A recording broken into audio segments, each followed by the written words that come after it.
Pas tout à fait un tsunami, mais une victoire historique. Les Républicains reprennent le contrôle de la Chambre des représentants.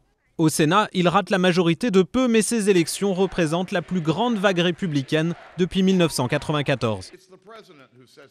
C'est le président qui fixe l'action de notre gouvernement. Le peuple américain lui a envoyé un message très clair ce soir, changer de direction. Le président n'était candidat à rien, mais le vote sanction est clair.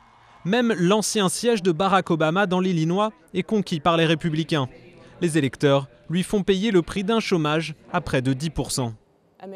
Les Américains veulent une réponse rapide. Il n'y en a pas eu. Et donc, ils sont en colère. De justesse, les démocrates gardent le contrôle du Sénat. Leur chef, Harry Reid, sauve son siège face à la candidate soutenue par le Tea Party dans le Nevada. Dans le Delaware, Christine O'Donnell, une autre candidate Tea Party célèbre pour avoir démenti être une sorcière, a été battue. Mais au niveau national, 4 électeurs sur 10 disent soutenir le Tea Party.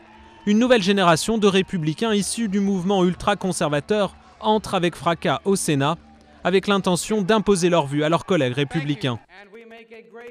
Nous ferions une grosse erreur si nous croyions que ce soir, ces résultats montraient un satisfecit pour le Parti républicain. Ces résultats, c'est une deuxième chance pour que les républicains soient ce qu'ils avaient promis d'être. Comme l'ancien président Bill Clinton il y a 16 ans, Barack Obama va devoir terminer son mandat en travaillant avec l'autre camp. Un camp qui désormais contrôle le budget fédéral. Au programme, une réduction des dépenses de 100 milliards de dollars dès la première année et surtout le retrait de la réforme de la santé de Barack Obama. Une intransigeance qui pourrait conduire au blocage puisque le président dispose d'un droit de veto sur toute nouvelle législation.